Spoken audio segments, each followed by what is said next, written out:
What is up, everybody? I'm Dalton from Upper Debate. I am pleasantly joined by Jay Bolton and Viv the Vikes fan, my two awesome co-hosts.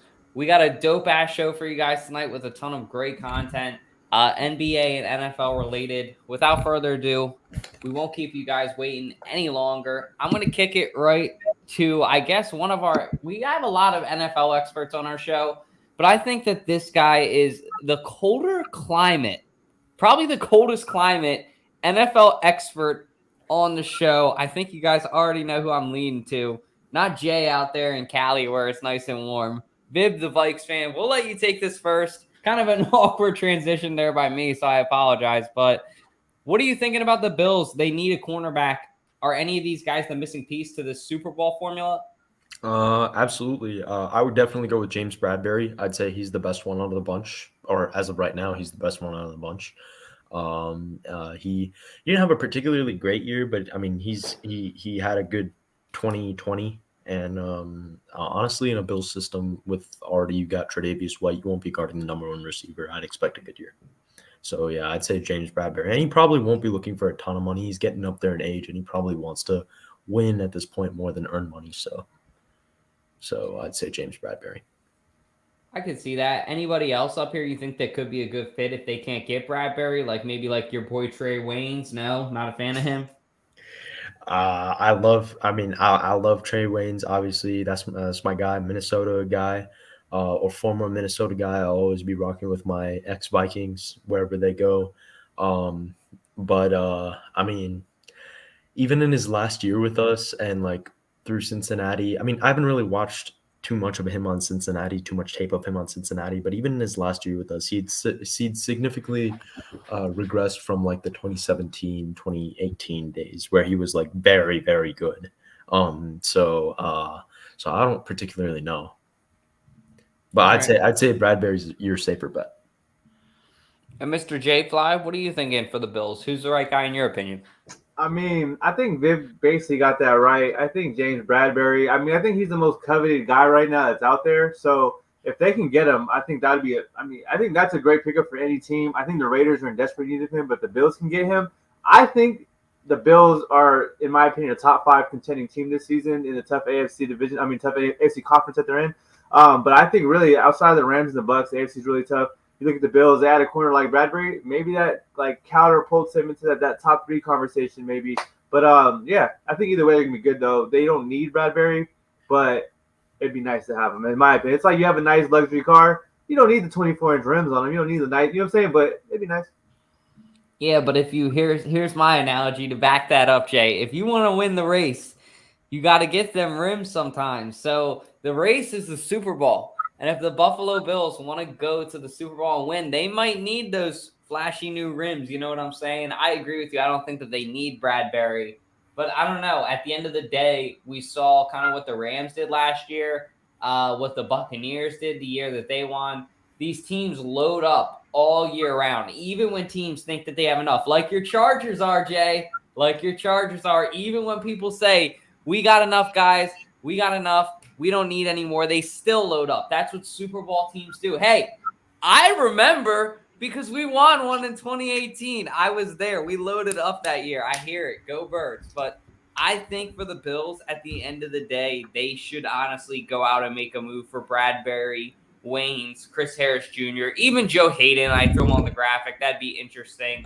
But go out and get – it doesn't have to be the top corner like Bradbury. Bradbury, like you said, Jay, is the most coveted guy. But go get somebody at least that's serviceable because you don't know what's going to happen in injury. You play in a cold climate. You don't know what's going to happen at the end of the year down the stretch. So go out and get an insurance policy at worst. I mean, you can't take the money to the grave with you. It's the NFL. That's my take. Anybody got anything else on this, though? I mean, I'm open to anything. No? I agree with everything. I mean, we're on the same page here. Yeah, we all on the same page. Moving on to our next topic of the night, we're going to be talking about some NBA. Viv called it. He was watching it last night. That was embarrassing. We were talking about before. Why don't you take this first, Viv? Yeah, CP0 ring sucks. Where are you at, bro? You literally had your if any of you guys have watched Avatar: The Last Airbender, he literally had an Avatar Aang impression, like a disappearing act. Like It was pretty Yeah. bad. it literally, you're like Chris Paul literally vanished. The Mavs were really really smart for. And honestly, this has just been the way the Mavs have been run. This is how they were built. This was how they were oiled in the 2011 championship when they beat LeBron in the Big Three Heat. Their goal was to shut LeBron down and let other guys beat them, and the other guys could not beat them. And so that's how they won the 2011 finals. And they did the same thing here. Shut Devin Booker down, let other guys beat them. Let Cam Johnson, let Mikal Bridges, let Chris Paul beat you, and they can't beat you. So they're not going to stop Luka from dropping 35 or Spencer Dinwiddie from hitting like 5 of 6 from 3. I think 5 of 6, 5 of 7 from 3, 30 points. Jalen Brunson 21 points. So yeah, all around great effort from the Mavs. But in terms of conference finals predictions, I think that the Celtics are going to beat the Heat and it won't be particularly close. And I think that the Warriors will beat the Mavs in 7. Ooh, I like both those takes. What are you thinking, J-Fly? Well, Viv said a lot right now. Dinwiddie 5 for 6 from 3. Brunson had crazy stats. Jalen, was it Luka Doncic? Same thing. I mean, it's easy to hit threes when you're wide open the entire first half and most of the third quarter.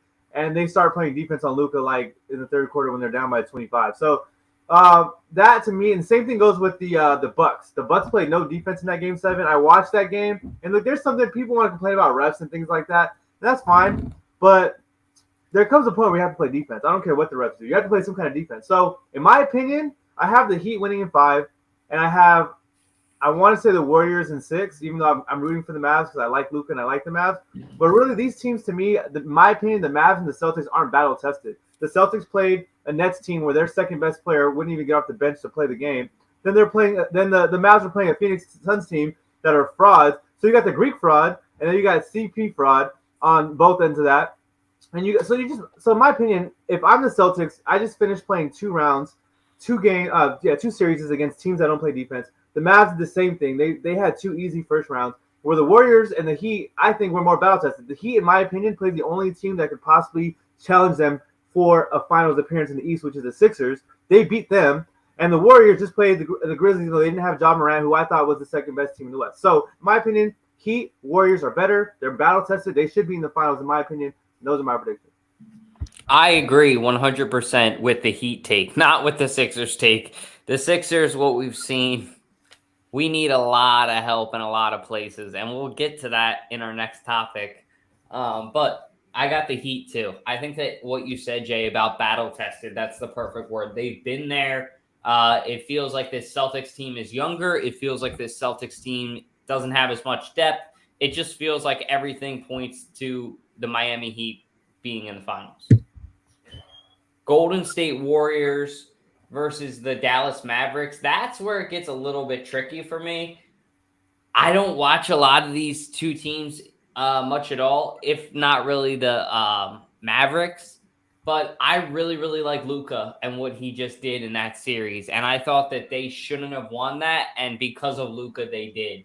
What he just did last night in Phoenix away, that bad, that much of an ass whooping, he's a bad man. And he's got LeBron. LeBron talks about Luka like he's the next coming of Jesus. So give me a Heat Mavericks finals.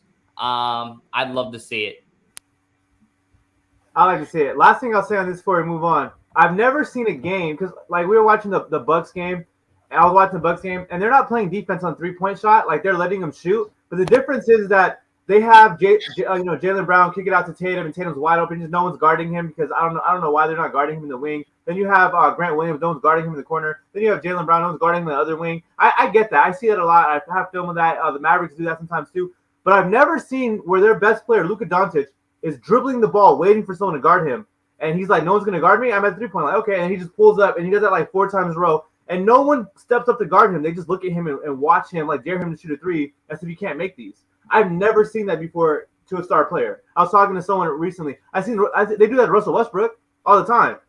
I've never seen them do that to a guy like Luka Doncic, and that blows my mind that they did that. It's like, so if you're in the ocean and you're bleeding, you expect a shark to bite you. Get out the water. That's what I'm saying. You expect Luka to hit these shots. Don't complain and say, "Oh, I can't believe we lost this game." I can. Y'all left one of the best shooters in the NBA wide open, and he was just looking there like, are you going to guard me? And he didn't. And then when they tried to guard him, he broke the hell out of Cam Johnson and still scored. So it didn't matter. Another thing was that like he used like yeah, sure, he only had 5 assists, but if you watch the game, like he made like passes which led to secondary passes which led to an open shooter every time. Every single time the Suns brought double teams on Luka, he would just find one of the other guards, you find Dinwiddie or Brunson, get it to another guy, open three. Literally the same thing. If you're gonna base your whole defense off of Mikal Bridges' help defense, then you're not going to, or Mikal Bridges' ISO defense. Number one, you're gonna get screened out of the way because the Mavs run a high pick and roll all the time, or handoff action, which means you're gonna get a big on a guard, which is a mismatch, or you're gonna get Chris Paul, who's 6 foot, on Luka, who's 6'7", which is also a mismatch. So either way, you can't just base your defense. It's the same problem the Utah Jazz have. Like their entire defense is based on Rudy Gobert help defense. Like somebody drives, their perimeter defenders suck. Somebody drives, Rudy Gobert has to help inside, open three. Same thing happened with the Suns last night. Somebody like Luka's holding the ball. They come, Mikal Bridges is ISO, like he's ISO on Mikal Bridges.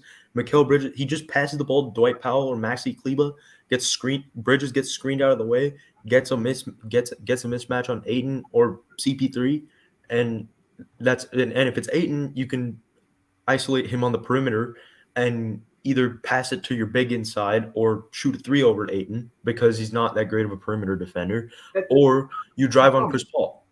Wait, and to say that really quick, which was crazy, is that normally you say I have a mismatch. Let me go down low to my big and get an easy bucket. But in Luka's case, DeAndre Ayton wasn't even trying to step out to guard Luka. He was just letting him. No, he wasn't. He was just playing. He was playing. My problem with Ayton was he did this on Dinwiddie too. He was playing so far off and like just letting them shoot threes.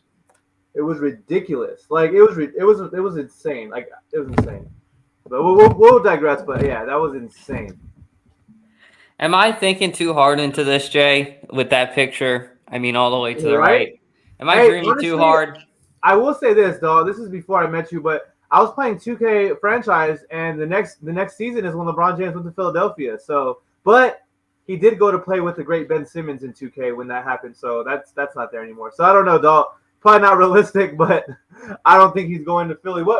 I don't know what makes us think he's going to Philly. I haven't heard anything. Maybe Dalt will enlighten me. But I think LeBron James will probably stay in LA because he likes LA. He likes being in LA. There's no room for him on the Clippers, so he's going to stay on the Lakers, I think. Win or lose, I think he's there until Bronny goes. And then if Bronny goes to wherever, the Charlotte Hornets or something like that, maybe he'll go to Charlotte or wherever. But I think he's happy in LA. He's living that Hollywood lifestyle. He's a celebrity at this point. He's no longer just a basketball player, but more than an athlete. He's a celebrity for sure. So, yeah, I think he likes LA. I see him staying in LA until Bronny goes somewhere or until he retires, in my opinion. I honestly think, so I'll fill you in, Jay. There's not much rumors. I just think it's fun to talk about. And I saw a graphic on an Instagram page. I forget. It was like a Bleacher Report or something like that. And they were speculating, just saying, where the Lakers are at capital-wise, where the Lakers are at, with the past season where it just went, where LeBron's at with his age, where they're at financially, everything. It just seems like it makes sense for them to explore a trade at least. And when they were talking about the teams that could use them, they talked about potentially Philly and LeBron and Embiid teaming up and then getting rid of Harden, maybe shipping Harden out to the Lakers. I don't know what that would look like in a package because obviously there's a big gap there in talent. But I think, honestly, Brooklyn would be interesting too, with KD and LeBron just teaming up, two of arguably the best players in the world. Definitely for their time, but I mean, even right now at their age, older in age, they're still arguably both the GOAT, especially for the past decade. So the two of them teaming up, you'd think, especially with Ben Simmons there and everybody else there, how could they not do it? And then last but not least, the Golden State Warriors. I agree with you, Jay. I think that he would go play with his son. The Warriors are that team maybe in a couple years, like he goes there, Steph Curry's still there. You know what I mean? And the Warriors aren't as good. That's just a hope. But if we could get him somehow to come to Philadelphia, oh my gosh, I would be one happy person. Hey, real quick though, you know who I'd rather, as a guy who likes Philly, who I'd rather have in Philadelphia over LeBron James? Bradley Beal, maybe? Hell no. I hate Bradley's trash. Get that out of here. No, Jimmy Butler, man. I want Jimmy. Oh Jimmy my Butler God, to be Jay! so- Don't remind me, man. He said that he wishes that he was still there in his interview, and I've been Oh, you thinking mean about it you ever mean Jimmy since. no buckets? He's gonna get clamped in the Eastern Conference Finals. New look for LeBron, though, Vib? Yes, no? What do you think? Should they Well, explore a trade? first of all, you said new look for LeBron. You had to make his hairline even more messed up. Like that would be his new look next year. But yeah, you'd have to do that, and you'd have to add some gray patches into his beard. But yeah, and make that bald spot at the top a little more bald. Uh, but I don't know. I mean, to be honest, could any of these three teams? Because the thing is with LeBron, like he would have to.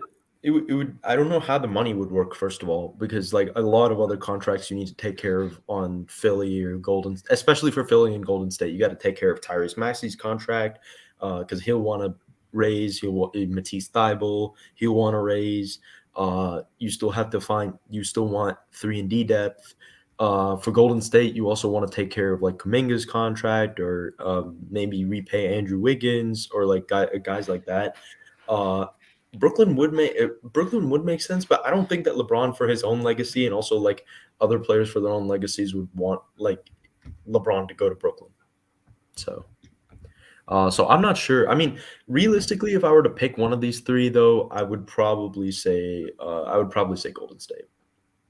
Yeah, I think Golden State. He's point blank said that Yeah, he would want he to wants play to play with Steph Curry. And by the way, that duo would be literally unstoppable because if you guard LeBron like attacking the rim, then who's going to guard Steph Curry on the in like shooting threes? And Clay. Damn. Yeah, who's going to guard Steph Curry, Klay Thompson, Jordan Poole? Who's going to guard Jay, What happened? Vib. It's sad. It's sad. I don't even know if you guys know if I made this topic yet, but it's about to get heated because we love talking about these two guys. We get heated on this podcast talking about it. I guess, should we just give it to the Garoppolo lover first, Vib? Take it away, Garoppolo lover. Well, Who's the man in charge in San Fran? Me and fellow Charger fan NFL Mike were discussing this exact thing yesterday. And this is why. It wasn't because we thought Trey Lance was like a threat to be a starter. Or maybe Mike does. But all I know is the Chargers play the 49ers on November 13th. And Mike is like, are you worried about the 49ers? And I said, I'm only a little bit worried about the 49ers for this reason. And it's only if Jimmy G doesn't get hurt. Because Jimmy G always gets hurt. You know what I'm saying? So I'm thinking by November 13th, Jimmy G probably already fractured somebody or, something got hurt somehow. And then we get to just play Trey Lance. Defense probably gets 2 sack fumbles, probably gets a pick or two for a touchdown, and we probably win the game by at least 28 points. But if Jimmy G is healthy, I think that's a dangerous team. They might make a run to the NFC Championship game again, where Jimmy G took them last year, just like he took them to the Super Bowl, a few seasons back. So Jimmy G is a really good quarterback in that system and with that team. So if they have Jimmy G and he's able to take them back to a Super Bowl or back to an NFC Championship game, I think they're a top 3 team with Jimmy G, along with the Bucs and the Rams. But if they have Trey Lance out there and they have a new coaching staff and he's underwhelming, they want to play him because they've spent so much draft picks on him or whatever, then I think the Niners will probably win 3 or 4 games next season, and I think it'll be terrible for everybody in the Bay. So Jimmy G's in charge. All right. I can't believe I'm saying this, Vib, but I might actually have to agree with Jay on this one. I heard a report about a week ago. Come on, Jimmy G's horrible. Come on. I heard a report about a week ago. No, I'm just kidding. But I did hear a report that it said Trey Lance and the 49ers staff have been, quote, underwhelmed. So, basically the 49ers staff has been very underwhelmed with what they've seen from Trey Lance so far. So I don't know if that's true or not, but it was on NFL.com. A very interesting article there. So maybe it's another year of put the training wheels on Trey Lance. You're going to ride bench and watch Daddy Jimmy G take over.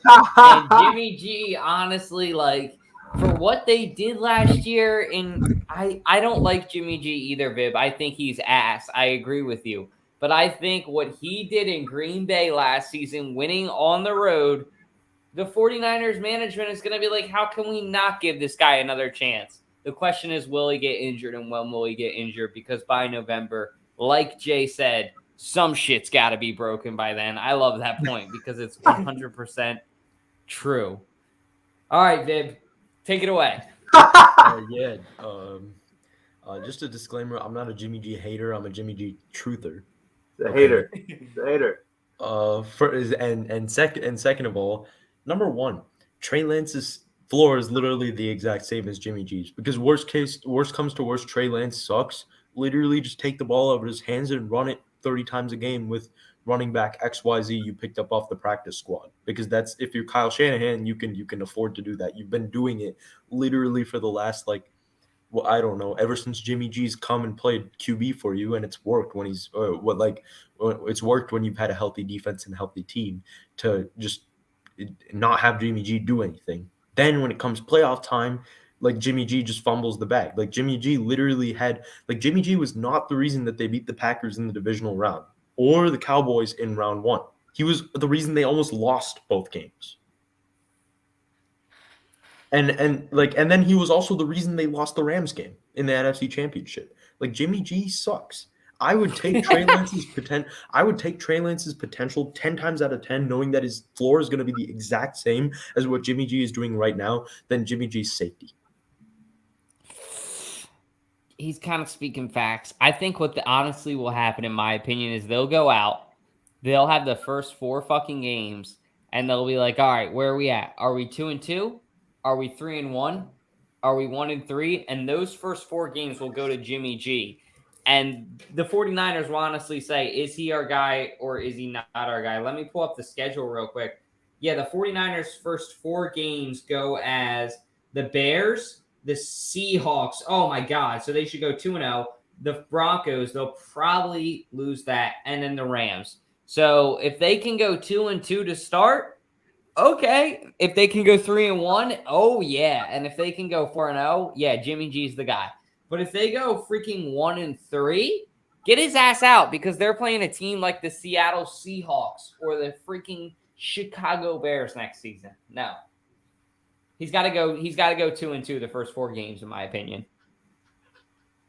I mean, the guy just took you to an NFC Championship game and went to a Super Bowl with the same team. So I think he'll win. I think he'll go 2-2. Literally nothing in the playoffs. Both times, if you look at the playoffs, what did he do in the playoffs? Nothing.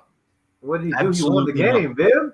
This is why I want this, and I definitely want to talk to Viv specifically about this, because he's the same guy as Deshaun Watson's some great quarterback. Deshaun Watson won 4 games in an entire season. Deshaun Watson's done more in his career than Jimmy G has. He won 4 games in an entire. Let me tell you the last time Jimmy G's won 4 games in an entire season. He was probably 10 years old, and he probably didn't play because he was playing with kids older than him. Because in high school he won most of his games, in college he won most of his games, and then in the NFL he won most of his games. And he's won to a Super Bowl as a starting quarterback the entire season and went to the NFC Championship game. Deshaun Watson, at best, made the playoffs once, and it wasn't because of him, and it wasn't because he did anything great. It's because the refs made a terrible call, and the Texans got eliminated, and it wasn't nothing Deshaun Watson did. So before we talk about Jimmy Garoppolo not being great, this man is taking them places. And why do you play the game, y'all? You don't play the game to get 300 passing yards in a season, or 5,000 or 4,000, whatever Deshaun Watson's done, even though he can't win the game. You play to win the game. And Jimmy G does. He wins the game. I promise you, put Deshaun Watson on the 49ers. They win the Super Bowl that year. They don't choke. Jimmy G is a choker. Games. Jimmy G wins 6 games max. Jimmy G, let me just tell you, in the NFC Championship where they blew the Packers out 38-20, Jimmy G threw 8 passes. You don't throw. There's a reason he's throwing 8 passes. Because that's a game plan. And then I'll say this. And then when he's forced to throw more, then he chokes. The Super Bowl, the NFC Championship against the Rams. I was just talking about. Someone was asking me a quick question. Example after example. They were just telling me. Someone just asked me a question. They were talking about this school. They're called Norwalk, and no disrespect to the school, because I don't know if they're listening, but they weren't very good at football. And I played them. I was a quarterback. I think I threw 2 passes that game, and we blew them out by an insane amount of points. I threw 2 passes that game, right? Because our running back was a beast. So I'm saying, if your game plan is good enough where your quarterback only has to throw 8 passes and you win the game, that's a lot better than if the quarterback's out here throwing the ball 40 times and isn't being good enough to win the game. Because if Deshaun Watson throws the ball 40 times and he's making bad decisions, that doesn't reflect on how good the quarterback is. That reflects on how good the team is. Put Deshaun Watson on the 49ers, they win the Super Bowl. No, you know why they don't? Is because now they're pressured. He wants to throw the ball more. Jimmy G is fine. I like a guy who knows how to play his role. But Jimmy Deshaun G Watson wants to throw Deshaun Watson can throw the ball. Deshaun wants to throw the ball 30 times, and it's not going to work because it's never worked in his career. But see, when teams sell out against the run, Jimmy G can't. The Rams can sell out against the run. When the Rams sold out against the run, the 49ers were screwed because Jimmy G can't throw. Deshaun Watson can throw. So Deshaun Watson likes to throw. If you put Deshaun Watson on the 49ers, he'll be able to get you into a game where defenses are selling out against the run. Because he can read defenses, he can play make, he can scramble. Jimmy G can't do anything of that. He's a statue. I don't know. Man wins games though, man. Like I don't know. You're saying a lot, Dave, but Jimmy G gets lucky, but at the end of the day, wins are stats too. So I hear both of your points. Gotta work for luck. But look at this guy. This guy has the easiest schedule ever, and he's gonna go to the Super Bowl by just running the fucking ball. And I'm so excited for it. Because look at some of these opponents, and remind you, the Giants and Commanders were lucky enough to play twice a year. We play the Lions, the Bears, the fucking Texans, the Jaguars, the Giants twice, the Commanders twice, the Saints, the Colts. Now, I'm not saying all these are wins, but all these teams, I think, have weaknesses. I think every team that the Eagles play next year is beatable.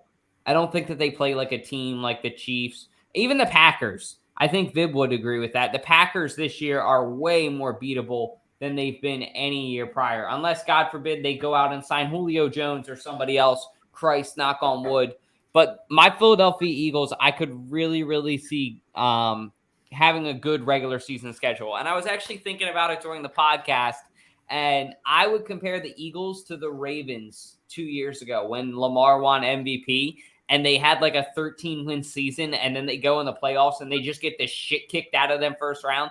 In all honesty, like unbiased, that's probably what's going to happen. The Eagles are going to probably have a pretty good regular season record, be it 11 or 12-win team. We're going to get excited as fans. Deep playoff run! And then we're going to get our ass bounced first round. Hopefully not. I really hope that in all seriousness, as an Eagles fan, Jalen Hurts can develop a sense of confidence and learn how to play the game of football and make these throws and every game evolve and do what he needs to do to progress. But in all honesty, it's probably going to be a lot of running the ball, and it's going to probably do a lot more of making Jalen Hurts look good, which I don't know if that's bad or good for us because my Eagles are a win-now team. What do you think, Bib? I genuinely think that the Eagles are one of the better teams this year. I wouldn't be surprised to see them. Number one, they're my NFC East division pick. Number two, I think that you guys are going to be the Lions, Bears, Texans, Jaguars. I think that's pretty much a given. I think there's like a above 85-90% chance that you guys will sweep the Commandos and the Giants. I got that. Not gonna lie, I got that from you, bro. I saw you called them the Commandos in a video, so I'm like, you know what? I'm gonna roll with it. I think that the Saints can give any team a run for their money. They blew the Packers out last year, 38-3 on opening week. But so that'll be a good game. I think Indy is going to be a good team. So I think Indy versus Eagles are going to be a good team. I know we play you guys week 2 on Monday Night Football in Philadelphia, and I know that you guys play the Packers as well. I don't know if you guys will beat the Packers, but I do see the Eagles definitely getting 10+ wins. I think they're going to be a good team. Where they go from there with this schedule. Where they go from there in the playoffs, I'm not sure, but I think that the Eagles have an easy schedule, but I think they're also a good team. So I think, before I saw the schedule, regardless, they were still my division picks. I love it. All right, Jay, are you going to become an Eagles fan next year when we win the Super Bowl or no? Well, you know what? That's the thing. Because I kind of was a Rams fan, and then they won the Super Bowl, and then I became a Chargers fan. And the reason why, as you guys know, is because, hey, man, we're in L.A., and the tickets are still available for Chargers, not for the Rams. You know what I'm saying? Because those things sold out a long time ago. So I became a Chargers fan. So unless if I move to Philly and get some season tickets, I might become a Phillies fan. But not Phillies. I mean, what's the team called? The Eagles. Anyway, so the Eagles, their schedule is very easy. Ironically, the Cowboys have the easiest strength of schedule this season, which is in their division, which I think says a lot for the division, dog. Because how did both teams? Is because they played the Giants and the Washington team from DC twice. I don't know, but anyway, I think the Lions are a dub. I think the Bears are the hardest game on the schedule probably, but that's a dub. Texans easy dub, Jags easy dub, Giants 2 easy dubs, Washington 2 easy dubs. Unless Drew Brees comes back, which he talked about. I don't know if you guys heard. Drew Brees says he might come back to play. Unless if I see Drew Brees walk on that field, start quarterback, that's an easy dub for them. Even with my cousin Tyrann Mathieu, still an easy dub. The Colts, I think, is not an easy dub, but I think it's a very winnable game, and they should be the favorite. About 60-40 split that they should win that game. I know Matt Ryan's there, and I know JT's a beast and defense is good. I think the Eagles win all these games that we see here. The Bears being maybe the one they lose. But that being said, the Eagles are they should be the division winners, and they should make a playoff run in the NFC that's kind of more wide open now. Hopefully they don't get Tom Brady in the first or second round again, because that was tough. No one's going to beat Tom Brady outside of maybe the Rams. But, yeah, I think they're going to do it. Easy schedule, maybe, but I think they're going to win the game. That's what counts. No, you're right. First round playoffs, any playoffs, Tom Brady is insane. But you brought something up that I'm really glad you brought up. The Saints, man. If Drew Brees comes back, look at this wide receiving core next year, Jay. What are you thinking? They're stacked. Well, that's why he might come back. He was in the studio booth and like, yo, they picked up who? Hold on, let me call my agent real quick because I still got some left in me. And I think this is a perfect situation. I think Drew Brees should, and I want to say will come back. I'm going to say Drew Brees will come back officially. This is why. Because Drew Brees left a bad situation, and we understood that. We get why Drew Brees left and retired, and we're all happy for him, fine with that. But the thing is, most times when a quarterback leaves, they can't come back. It's like Phillip Rivers can never come back to the Chargers because they have Justin Herbert. Why would they take Phillip Rivers? Like, he's a great quarterback. Why would they take him? You know what I'm saying? But you have nobody in New Orleans. You know, we're talking about, are they going to draft a quarterback? Are they going to try to sign a guy? They got Jameis Winston. That's good. I think he'll be fine if he ends up being the quarterback and Drew Brees doesn't come. I think he's serviceable. He give him one more shot like Marcus Mariota in Atlanta. But same thing. The Falcons would take Drew Brees in a heartbeat too. You know what I'm saying? Like, Jameis Winston is not going to keep Drew Brees from starting this year. So I think Drew Brees should come back. You have the wide receivers that you have now. Michael Thomas is coming back, maybe, hopefully. I don't know. I don't trust that he's coming back until I see him actually play a snap because I've heard this story for way too long where he's supposed to come back and never does. But, yeah, I think the Saints are doing a great job, just like the Seahawks. The Seahawks are doing a great job of rebuilding. It's making a solid team. The only difference is they both don't have quarterbacks. So Drew Lock, love you, man. Jameis Winston, love you. You guys aren't the future. You guys aren't the answer. Drew Brees should come back. I mean, the thing is, I'm not so high on Drew Brees as necessarily most people are, just because I think that his lack of arm strength, even towards the waning parts of his career, were the reason that the Saints fell apart in the playoffs. Because, like, when teams would force him to throw deep by taking away underneath routes, taking away screens, taking away out routes, taking away slants, taking away curls, then that's the reason that the Saints lost to us in the 2019 wild card.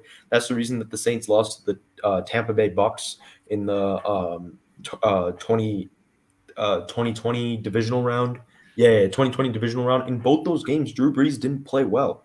And there's a reason he didn't play well. It's because he just, at this stage of his career, even if he were to come back, I mean, it would be a great thing for football as a culture, but I don't know if it would necessarily be that much of an upgrade or even a change from Jameis Winston, just because, like, you'd be limiting the potential that your receiving core has in Olave, MT, and Jarvis Landry. I mean, Jameis Winston, I'm not saying he's good or anything, but, like, I'm saying, like, he's serviceable until you find a long-term answer at quarterback. I think he might be more serviceable than an older Drew Brees with faltering arm strength. Hey, real quick, dog, I want to say, Viv, I think you just hate winning quarterbacks. That's what I'm about to say right now. Oh, no. I dislike the Saints a lot. I like Drew. I respect the hell out of Drew Brees, but I just think that the arm strength is going to hold his wide receivers back. It did in the last, like, 2 playoffs that he played, or 3. Well, I will give him benefit of the doubt and say, like, the Rams no call and then the Minneapolis Miracle.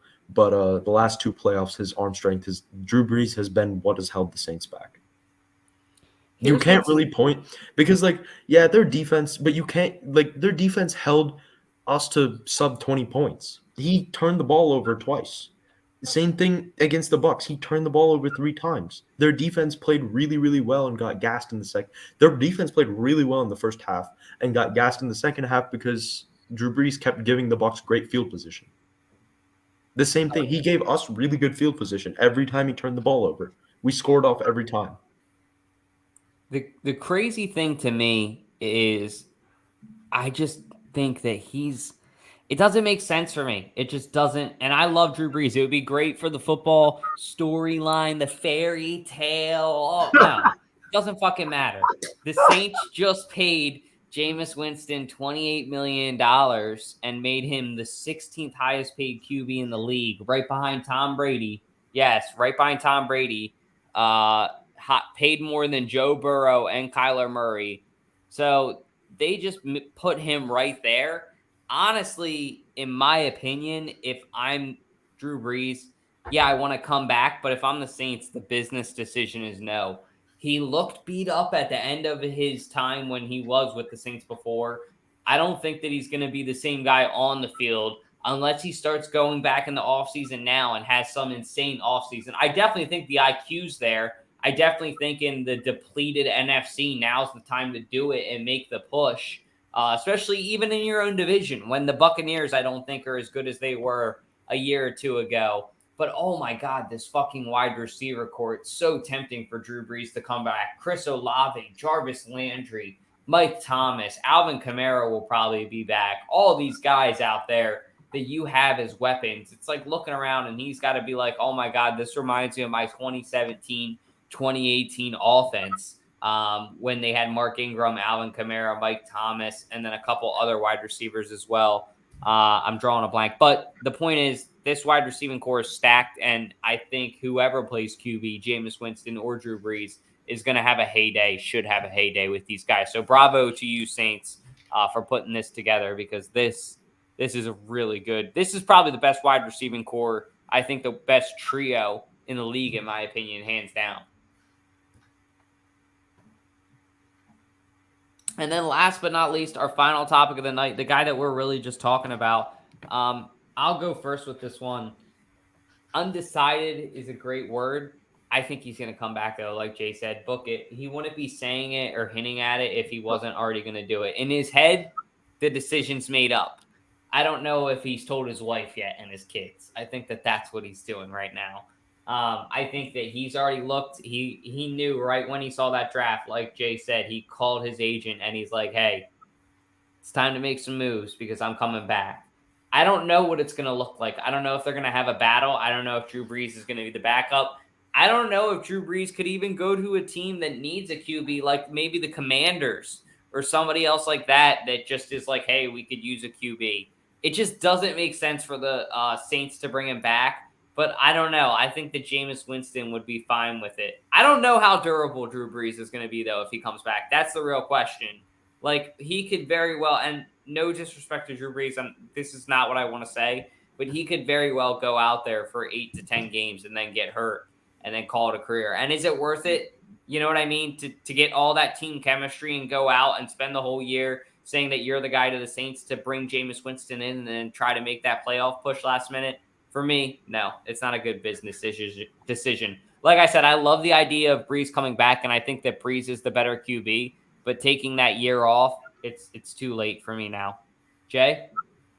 Well, I think he's coming back. I think if you really think about like the year off, I think maybe he did him some good. Maybe he got rested up, kind of some injury concerns that he had, like we were talking about. Maybe he got that all squared away and right and good. And maybe it did some good for him. I think he goes to the Saints, but you made a good point. You're paying Jameis Winston $16 million. At the same time, that's not stopping the San Francisco 49ers from trotting Jimmy G out there with everything they did for Trey Lance, getting him, and all the assets they gave up for him. But I get your point, dog. So it's what I'm going to say. I don't know if it's going to happen, but I would like to see Drew Brees in Seattle. Now that they have Drew Lock, I like Drew Lock again. I think he's going to be a good quarterback in the league. I think he's going to do well in Seattle. But I would much rather have a guy, like Drew Brees in Seattle as opposed to Drew Lock. So, I mean, hey, if you got to pick a Drew, I'm picking Drew Brees. Anyway, but yeah, I don't know how you guys feel about that, but I think you feel like Drew Brees in Seattle, I think you got a team that makes the playoffs and gives the Rams some competition. I have one question for you, Jay. Do you think if Drew Brees goes to the Saints, do you think that they just immediately offer him his job back, even with the money that they're paying Winston, just because what he's done, the team, the organization, everything. Yeah, exactly. That's exactly why I think, like you said, he's a better quarterback, and you also said it maybe doesn't make the most financial sense. But I still think that, like you said, because you're Drew Brees, if there is one guy that has earned a right or that they love enough to give him a job, his old job back, it's Drew Brees. He goes back and he's like, "Hey man, I want to come back." I think they take him back. He's the Kobe Bryant of what Kobe Bryant was to the Lakers, in my opinion. If Kobe Bryant wanted to go back to the Lakers the year after he retired, they would take him back in a heartbeat. I think he's that guy. LeBron James in Miami. Think about LeBron. I mean, yeah, it's a different situation, but Cleveland accepted him with open arms when I wouldn't have. You know what I'm saying, personally, but he's that guy. Vib? I mean, I do think that if you're the Saints and Drew Brees comes back, you do have a decision to make. You're not gonna. I don't think that he'll. I think he has to earn his old job back, just because of the reasons I said before, the arm strength and like, will it hamper the receivers back? Will it be the same Drew Brees as we saw until like 2019, or like will it? And also like the injury risk again as well. Like in the last like 2 seasons that he played, he got injured for extended periods of time. So that's a risk you have to wonder that, like, if you're the Saints, you gotta wonder if it's worth taking. Now, what about if you're Seattle, Vib? What'd you think of that point? Because I did like that. I think it makes a lot more sense for Seattle than it makes sense for the Saints. What do you think, Vib?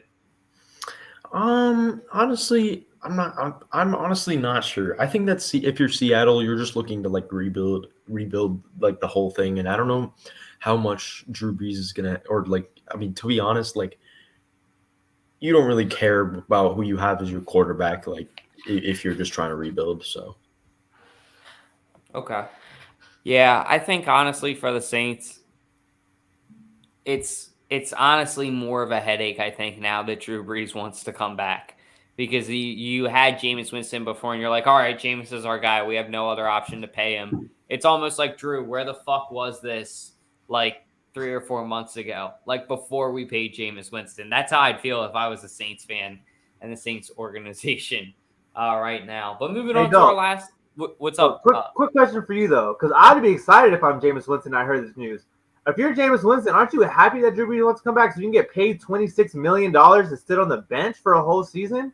No, I'm like, fuck this, because I finally want to prove myself if I'm Jameis Winston. With all these allegations and shit that's been against me throughout the whole NFL, I want to prove the doubters wrong. This is my team. Drew's gone, and now this old motherfucker wants to come back and take my job. I'd be pissed if I'm. So you're thinking Jameis Winston's like Tom Brady or Russell Westbrook or Russell Wilson or like Aaron Rodgers. He's one of these quarterbacks that have that mentality. I think Jameis Winston's like, damn, I'm 1 year from being exposed. And Mariota too, and I love both guys, but they're 1 year from being exposed and done in the league. I think he's like, hey, give me 1 more year in the NFL. I'll sit from the bench. Oh, I see what you're saying. So you're saying like almost like it gives him another ticket to get another year. Okay, I could see that.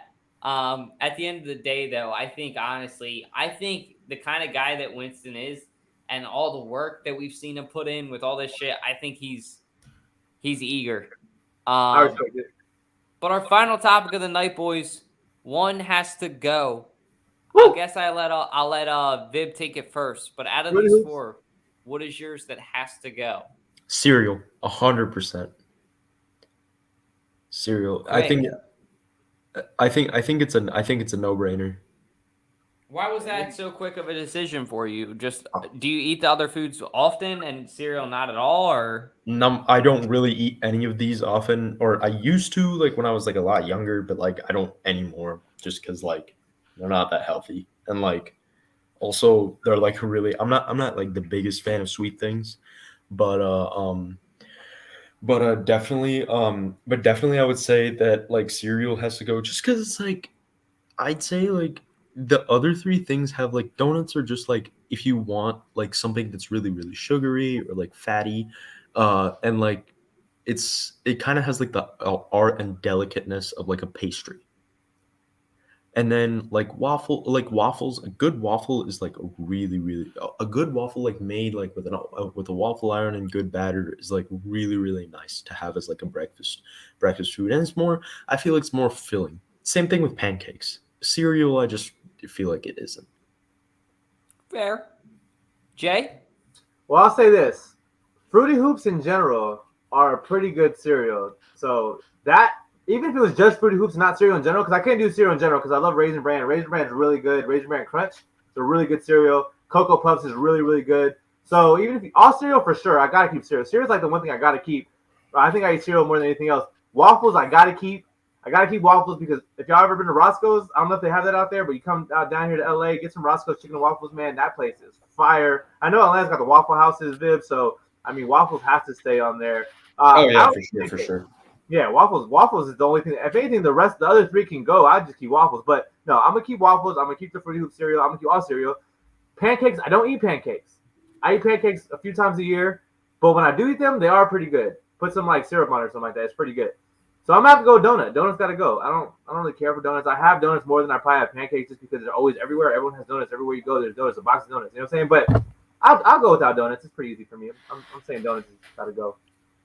You took the words right out of my mouth, Jay. For me, it's donuts too. Everything up there is good. Don't get me wrong, but I eat donuts more often because they're more accessible per se.